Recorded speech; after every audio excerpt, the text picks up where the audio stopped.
आपल्या लेकराला पहिल्यांदा ते शिकवा. ही माती, त्या मातीसाठी लढणारी पिढी इथल्या तरुण पिढीसाठी बलिदान देऊन गेले. हा संस्कारांची शिदोरी आपण आपल्या पोरांना खऱ्या अर्थानं समजावून सांगितली पाहिजे. आजपर्यंत तुम्ही ऐकलं असाल, शाहिस्तेखानाचं बोट कापलं, अफजल खानाचं पोट फाडलं, पण याच्या पलीकडे कधी इतिहास ऐकलाय का हो? याच्या पलीकडे महाराज नाहीत, त्यांचा इतिहास नाही. नाही, महाराजांचा अखंड आसमानात मावणार नाही एवढा दैदिप्यमान इतिहास आहे. जगातला पहिला राजा आहे त्यानं समुद्रावरती सर्जिकल स्ट्राईक केलाय. तुम्हाला माहिती आहे, या जगातला पहिला समुद्री सर्जिकल स्ट्राईक जर कोणी केला असेल तर तो छत्रपती शिवाजी महाराजांनी केलाय. एकाही राजाला माहिती नव्हतं आतापर्यंत समुद्रावरती गलबत चालवायचं असतं आणि गलबतामध्ये जाऊन आक्रमण करायचं असतं. जहाज नावाची संकल्पना नव्हती, जी छत्रपती शिवाजी महाराजांनी तयार केली. जगातलं पहिला राजा आहे ज्यानं स्वतःचं आरमार तयार केलं. आज गुगल वरती टाका, the father of Indian navy, एकच नाव येतं, छत्रपती शिवाजी महाराज. पहिला राजा आहे ज्याने इंडियन नेव्हीची स्थापना केली. आणि महाराजांना एक 2 महिन्यापूर्वी एक पत्र आलं होतं राज्याभिषेक सोहळ्याच्या अगोदर. ते होतं, बसरूर नावाचं एक कर्नाटकमध्ये राज्य आहे, गाव आहे. त्या गावातल्या राजानं महाराजांना पत्र पाठवलं होतं, महाराज, आमच्या गावात पोर्तुगीज आहेत.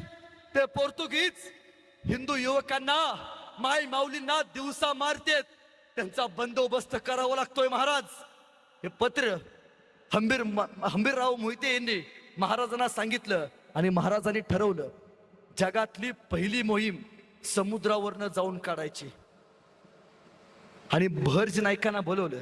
नाईक, बसरूरला जाऊन पोर्तुगीजांचा बंदोबस्त करायचा म्हणतोय. दिवस कुठला? महाराज, सगळ्यात मोठी अडचण आहे. आणि सांगितली अडचण, महाराज, हा महाराष्ट्र, हा गोवा आणि हे बसरूर. महाराज, जर बसरूरला जायचं असेल तर एकमेव रस्ता आहे, तो म्हणजे समुद्र. आणि समुद्रातनं जायचं असेल तर मध्ये लागतो गोवा. आणि गोव्यामध्ये पोर्तुगीजांचं खऱ्या अर्थानं लष्कर, पोर्तुगीजांचे जहाज उभारलेत, त्यांना भेदून आपण जाणं म्हणजे अशक्य आहे. नाही मामा, मला मोहीम करायची आहे. पहिला सर्जिकल स्ट्राईक समुद्रातनं करायचा आहे. दिवस ठरवा, समुद्रातनं जाऊन बसरूर आपण लुटायचं, पोर्तुगीजांचा बंदोबस्त करायचा. 4 दिवस गेले आणि एके दिवशी हंबीर मामा महाराजांच्या भेटीला आले. सोबत भरजी नाईक सुद्धा होते. नाईकांनी महाराजांना एक गोष्ट सांगितली, महाराज, 13 फेब्रुवारी, 12 फेब्रुवारी आणि 11 फेब्रुवारी, 10 फेब्रुवारीला हे गोव्याचे सगळे पोर्तुगीज आपली जहाजं घेऊन मुंबईला जाणार आहेत. त्या मुंबईच्या इंग्रजांनी एक भेट या पोर्तुगीजांना एक भेट म्हणून दिले. त्यांचा मोठा दैदिप्यमान सोहळा तिथं पार पडणार आहे. ही सगळी जहाजं त्या दिवशी तिकडे कार्यक्रमाला असतील. गोव्याचा समुद्र आपल्यासाठी मोकळा आहे. आणि दिवस ठरला, 10 फेब्रुवारीला निघायचं आणि 13 फेब्रुवारी पर्यंत माघारी यायचं. 11 फेब्रुवारीच्या सकाळी, खरं तर 10 फेब्रुवारीला अखंड सिंधुदुर्गला कधीतरी गेला तर मालवण नावाचं गाव आहे, त्या मालवणच्या किनाऱ्यावरती महाराजांची 40 गलबत आणि लहान मोठी 2000च्या वरती जहाजं होती. आणि या जहाजांच्या वरती 5000चे सैनिक स्वतः महाराज घेऊन उभारले होते. आणि 11 फेब्रुवारीला सकाळी ही पाण्यात जहाजं उतरली. महाराजांचं जहाज, त्यांच्या पाठीमागं गलबत एक रांगेत खऱ्या अर्थानं बसरूरकडे निघाले. बसरूरच्या जवळ जाणार होते, गोव्याच्या जवळ आले. समुद्रात राजांचं आसमानी जहाज आणि त्यांच्या सोबत ताफा निघाला होता. गोव्याच्या जवळ आले. गोव्याचा पोर्तुगीजांचा समुद्र मोकळा होता. समुद्रातनं महाराजांची जहाज बसरूरला आली. आणि खऱ्या अर्थानं 12 फेब्रुवारीच्या सकाळी बसरूर मध्ये महाराज त्यांच्या बसरूरच्या किनाऱ्यावरती उतरले. पोर्तुगीज सगळे झोपी गेले होते. महाराजांनी समशेरी काढला. महाराज बसरूर शहरात सुटले. 5000 मराठे रण फिरावे, तलवार चमकावी असं युद्ध करत होते. अरे, एका तलवारी पुढं पोर्तुगीजांना उभं राहायचं धाडस होत नव्हतं. महाराजांची जगदंबा तलवार वाऱ्यासारखी फिरत होती. पोर्तुगीजांची दातखिळ बसली. पोर्तुगीज पळून जायला लागले. आणि महाराजांनी 12, 13, 2 दिवस बसरू लुटलं, पोर्तुगीजांना पळवून लावलं आणि स्थानिक नागरिकांची सुटका केली. आणि 13 फेब्रुवारीला महाराज जहाजात बसले. ज्या वेगानं महाराज गेले होते त्याच वेगानं महाराज परत महाराष्ट्रात आले. 13 फेब्रुवारीला बसरूर स्वातंत्र्य केलं. आजही गुगलवरती सर्च करा, बसरूर स्वातंत्र्य दिन. आजही गुगलवरती एकच नाव येतं, छत्रपती शिवाजी महाराज त्यांनी तयार केलेली 13 फेब्रुवारीची तारीख, जी स्वातंत्र्य दिवसाची होती. हे स्वातंत्र्य फक्त महाराष्ट्रापुरतं नव्हतं. हे स्वातंत्र्य परराज्यात, परगावात तिथल्या युवकांना खऱ्या अर्थानं मिळावं यासाठी महाराजांचं बलिदान होतं. हे सगळं विचारांच्या पलीकडच्या कहाणी आहेत. पण मी नेहमी इतिहासात एक गोष्ट सांगत असतो. महाराजांचा जन्म झाला, त्या किल्ल्याचं नाव काय? जोरात बोलायचं, काय नाव? शिवनेरी. आणि महाराजांचा मृत्यू झाला, त्या किल्ल्याचं नाव काय? खरंच लोकमुख आहेत वाटतं.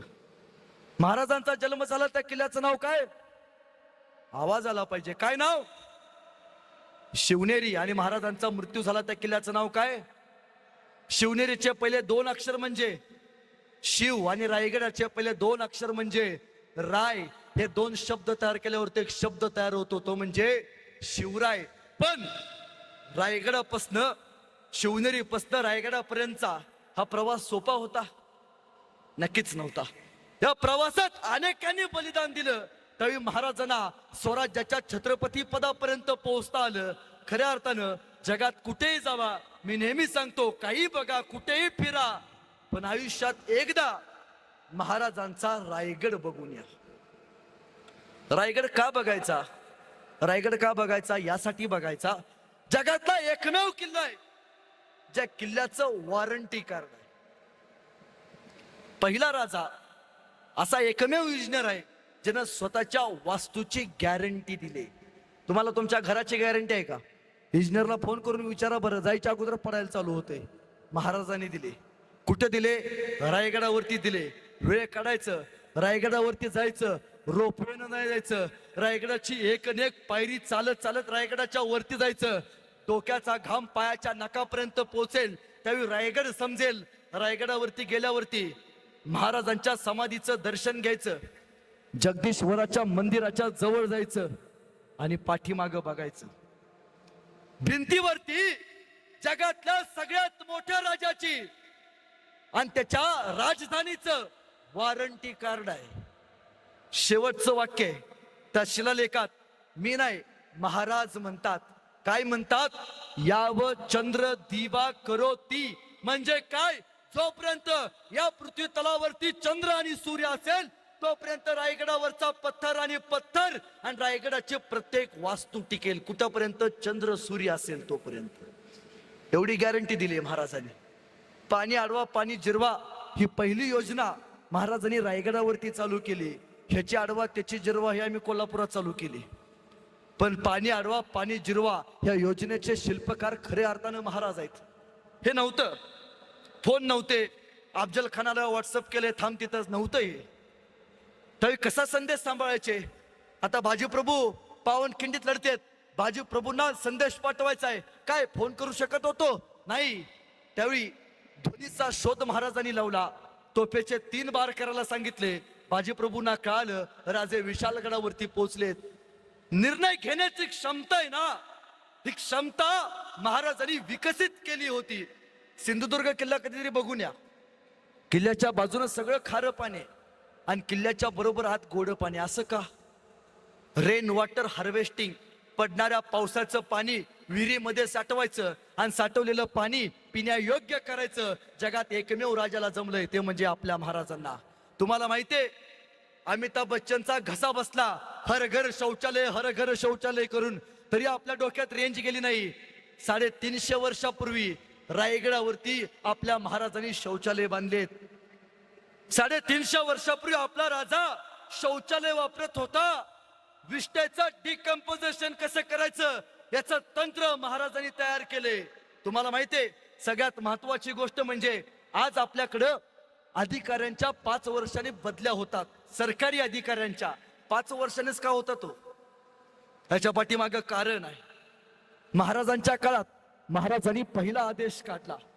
कुठलाही सरदार, कुठलाही हवालदार आणि किल्ल्यावरचा कुठलाही किल्लेदार 5 वर्षाच्या वरती एका किल्ल्यावरती थांबता कामा नये. दर 5 वर्षांनी यांची बदली करायची. का? एकच किल्लेदार एकाच किल्ल्यावरती बराच वर्ष ठेवला तर किल्ला जायची शक्यता आहे. ही महाराजांचा दृष्टिकोन आहे. आजही आपल्याकडं सरकारी अधिकारी मेला तर त्याला पेन्शन मिळते. ही पेन्शन नावाची योजना महाराजांनी चालू केली. ज्यावेळी बाजीप्रभू देशपांडे आणि फुलाजी देशपांडे शहीद झाले त्यावेळी त्यांच्या 8 मुलांना महाराजांनी स्वतःच्या स्वराज्यात घेतलं आणि त्यांना स्वतःच्या नोकरीवरती म्हणजे बाजीप्रभूंच्या ठिकाणी नोकरीवरती लावलं. आजही अनुकंपा खाली घेण्याची योजना या मातीत छत्रपती शिवाजी महाराजांनी पहिल्यांदा चालू केली. हे विचारांचं देणं, हे देणं दिलंय हो या मातीला महाराजांनी. ही संस्कारांची शिदोरी दिली महाराजांनी या मातीला. रायगड यासाठी अनेकदा बघा, हे किल्ले यासाठी बघा. मी मध्यंतरी गेलो होतो किल्ल्यावरती रायगड बघायला. एक लहान पोरग माझ्या पशी आलं. मला म्हटलं, दादा माझी एक इच्छा आहे. म्हणलो काय? दादा मला उद्योजक व्हायचं आहे म्हणला. म्हणलं मी काय मदत करू तुला? म्हणला मी आजपर्यंत ऐकले दादा, माझी कल्पना अशी आहे, आजपर्यंत ऐकले आपल्याकडे टूर्स असतात बाहेरचे देश फिरायला. चलो इंग्लंड, चलो थायलंड, चलो जपान. दादा माझी एक इच्छा आहे, मी इंग्लंडला जाणार आहे आणि तिकडे टूर्स काढणार आहे. चलो रायगड, चलो रायगड, चलो रायगड. तिकडचे सगळे इंग्रज आधी सगळे इंग्रज माणसं मी महाराष्ट्रात आणणार, रायगडाच्या जवळ नेणार आणि म्हणला त्यांना रोपवेनं नाही म्हणला, खालच्या पायरीपासून वरच्या पायरीपर्यंत चालत नेणार.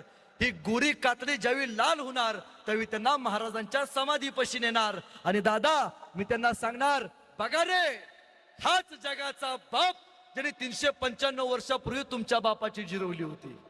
किती मोठा संस्कार आहे, किती मोठा. अहो काय इच्छा हो त्याची, काय इच्छा. त्याला वाटतं बाहेरचं पर्यटन इथं यावं आणि इथल्या पर्यटन व्यवस्थेला, इथल्या गड किल्ल्यांना संरक्षण आणि वैभव प्राप्त व्हावं. ते गडकोट आपण बघितले पाहिजेत. तुम्ही गड किल्ल्यांवरती गेल्यावरती तुम्हाला किती आनंद होईल मला माहिती नाही, पण तुम्ही आलेलं बघून त्या गडकोटांना मात्र फार आनंद होणार आहे. मी बाहेरच्या राज्यात जातो, मला अनेक लोक म्हणतात, बघ रे तुझ्या राजाला एवढे गड किल्ले बांधले पण तुझ्या राजाला उभ्या आयुष्यात एकही महाल बांधायचा जमला नाही. होय, शिवाजी महाराजांनी उभ्या आयुष्यात एकही महाल बांधलेला नाही. लाल महाल हा शहाजी महाराजांनी बांधला. म्हणलं बरोबर आहे बाबा, तुझ्या राज्यातल्या राजांनी महाल बांधली पण त्यांना गडकिल्ले बांधता आले नाहीत, पण माझ्या राजाने फक्त गडकिल्ले बांधले. असं का? याच्या पाठीमागं कारण आहे.